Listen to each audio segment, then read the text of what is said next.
Jumpa dengan saya Julius Rianto. Saya di sini sebagai founder dari Gfoto sekaligus ownernya.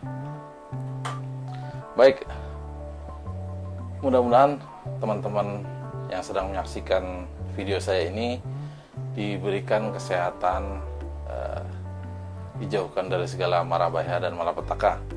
Seperti yang kita ketahui bahwa pada saat ini Indonesia dan pada umumnya dunia sedang dilanda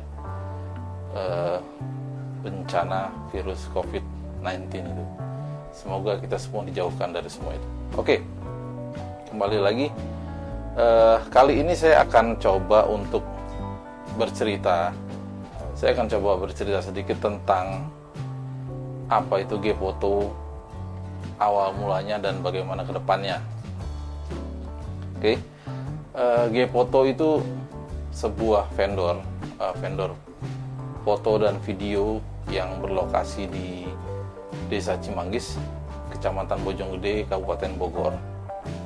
Nah, Gfoto ini berdiri pada tahun 2018, tepatnya pada bulan Maret.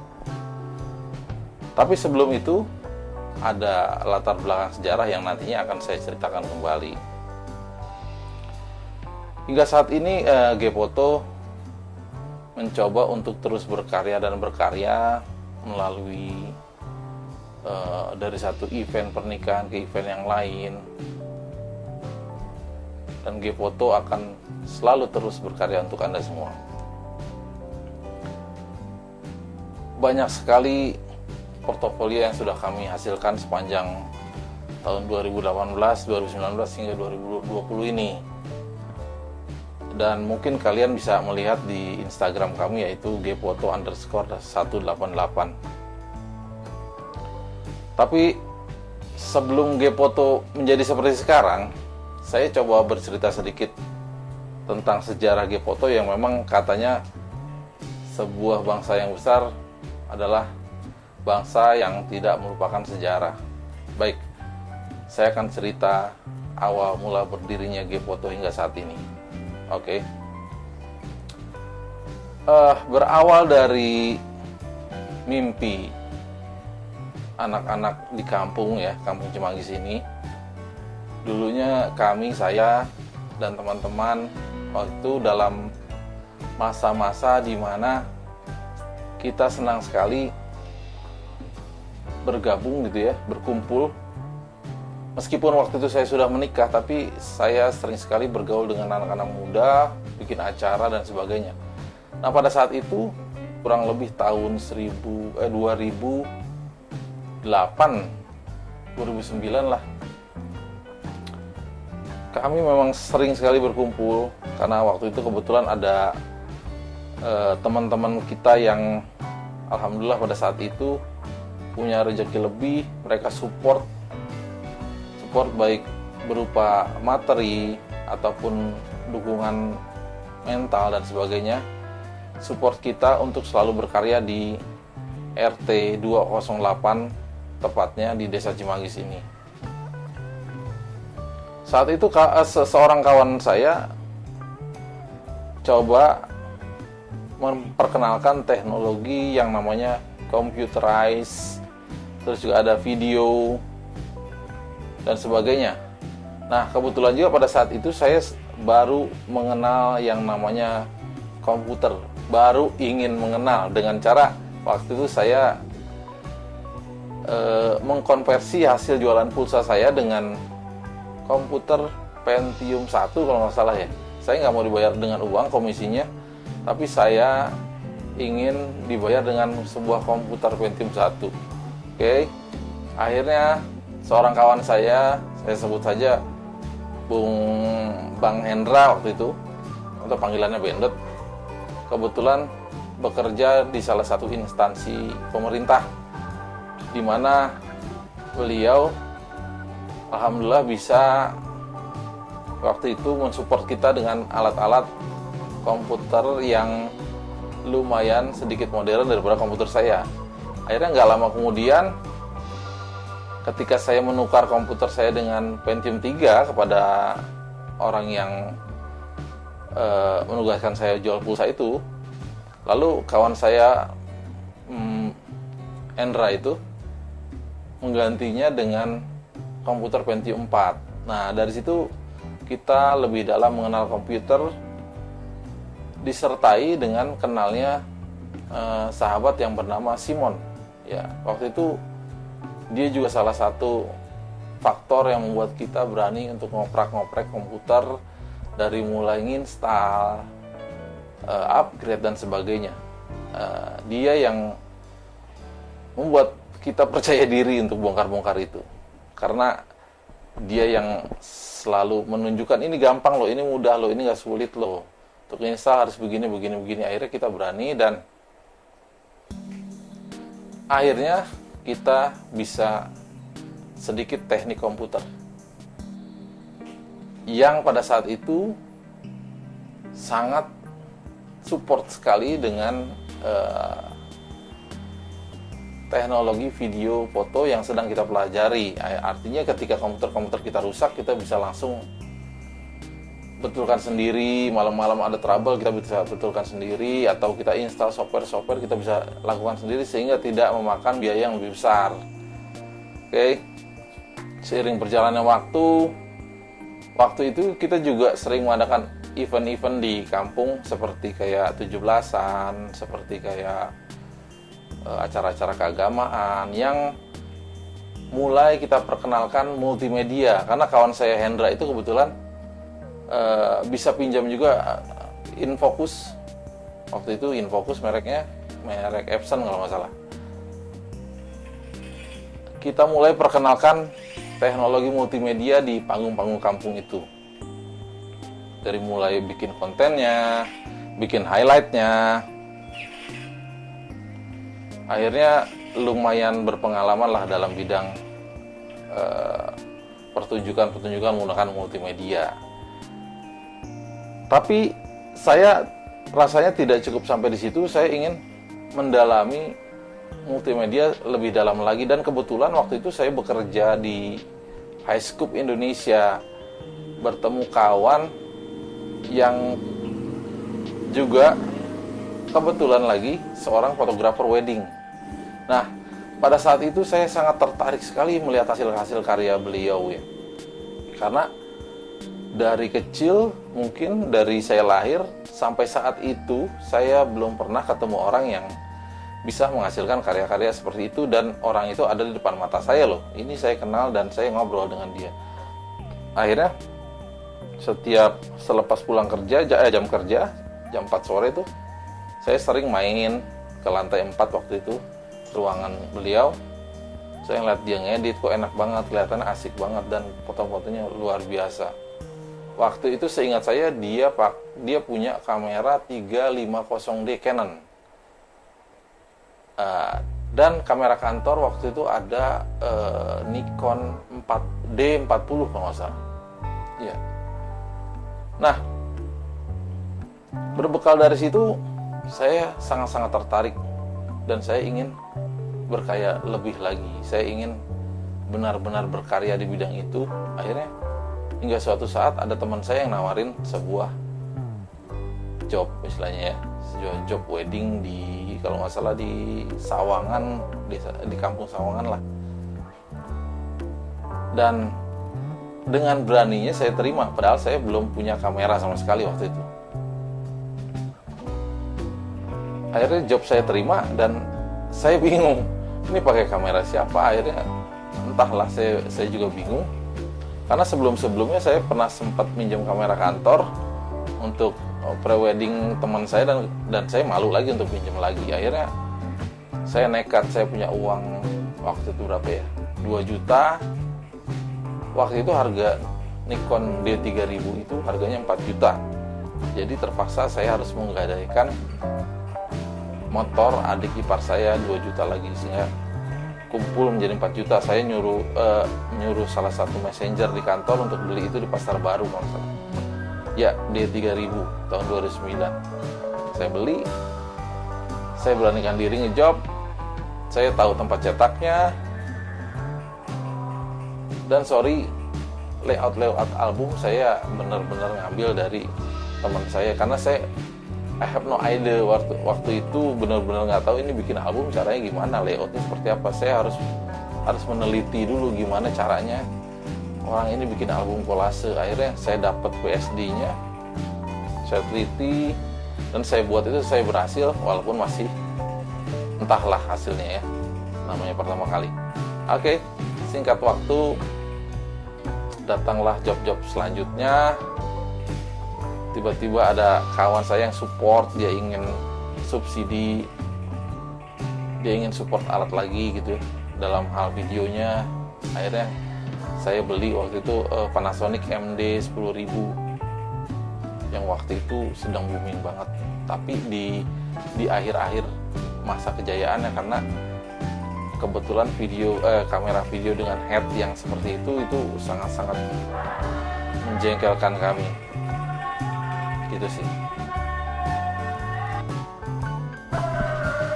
Perjalanan G-Foto bisa terbilang mulus pada saat itu, meskipun ada beberapa kendala di perjalanan awal.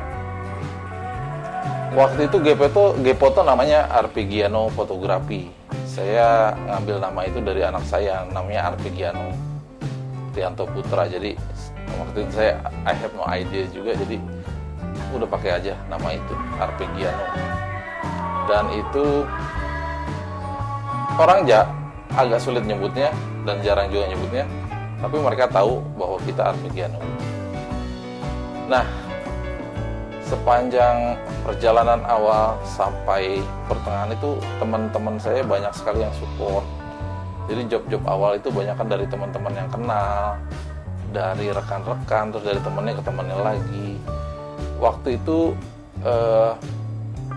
tim awal kita ada berapa orang ya? Ada Andri Webak, adik ipar saya, ada Harry Pipek, ada Doni, kakak kandung saya yang paling tua.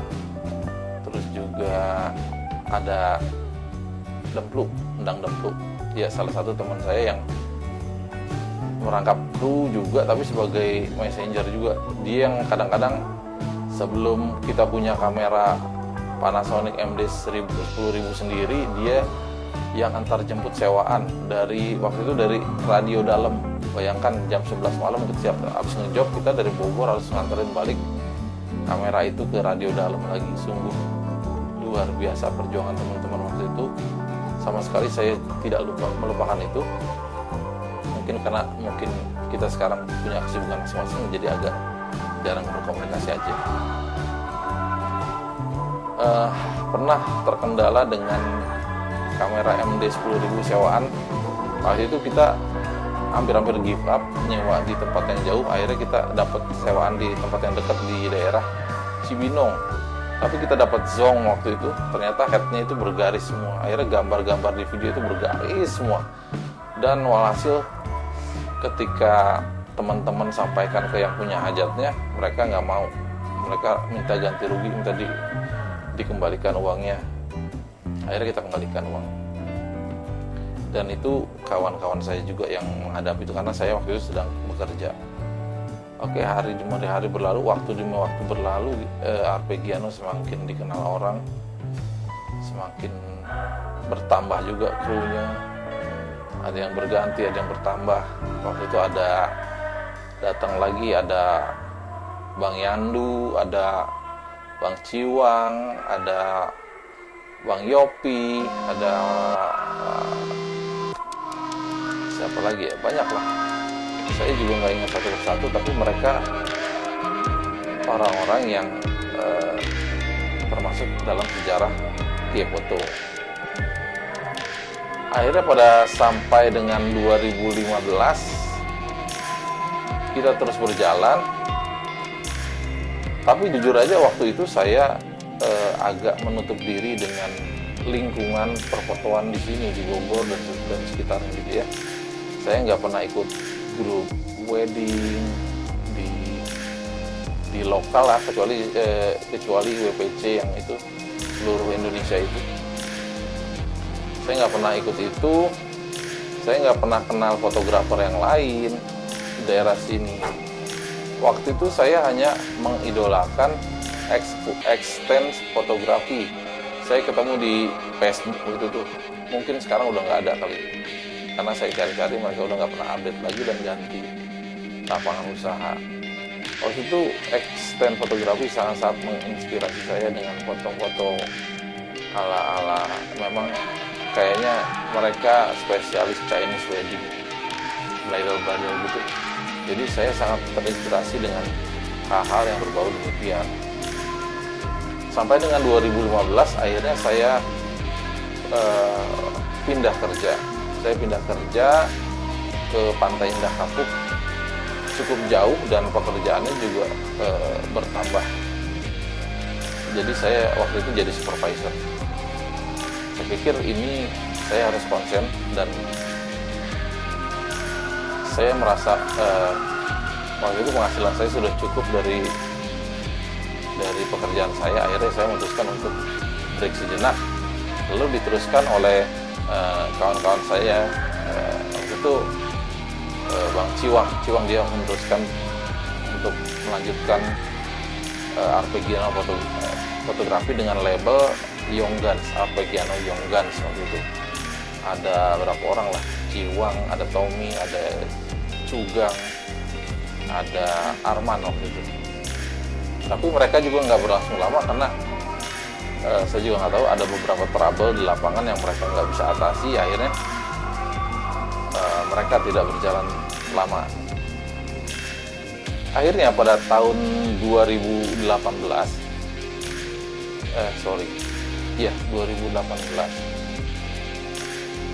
awal saya resign dari tempat kerja saya, dan kayaknya kita harus memulai untuk bisnis fotografi ini.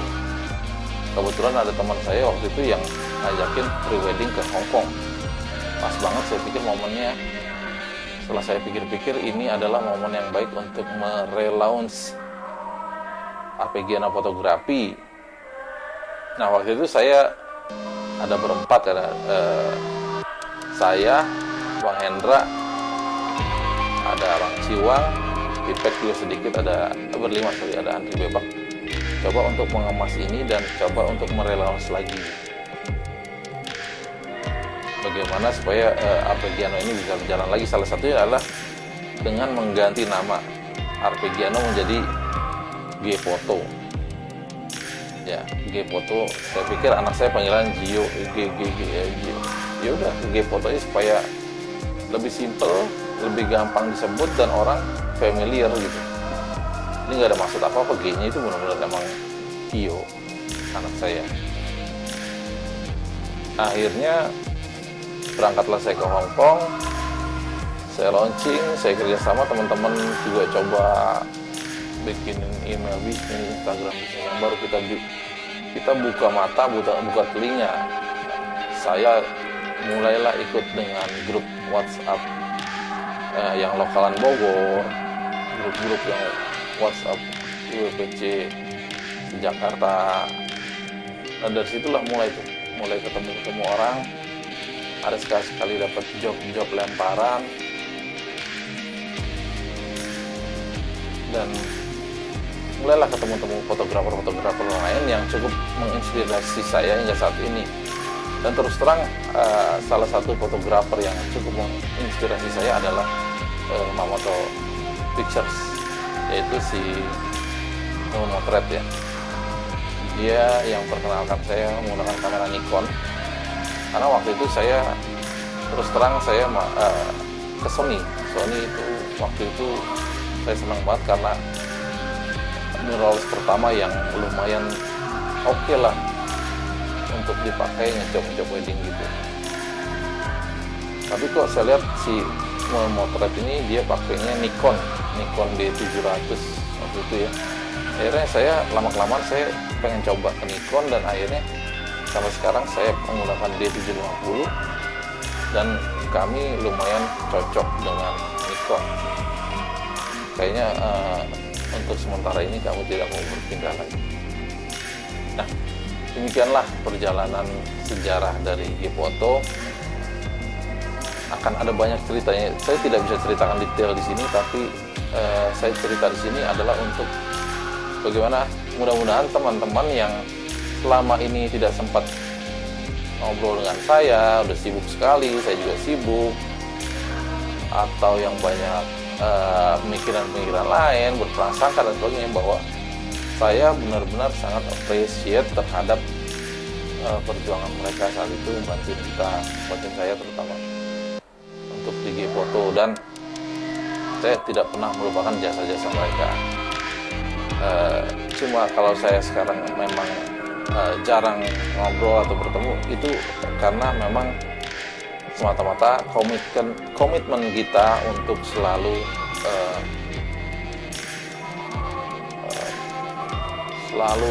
komit menjalankan apa yang telah kita mulai, yaitu bisnis di foto dan videografi. Oke, sekian dulu dari saya. Sampai jumpa di sesi berikutnya.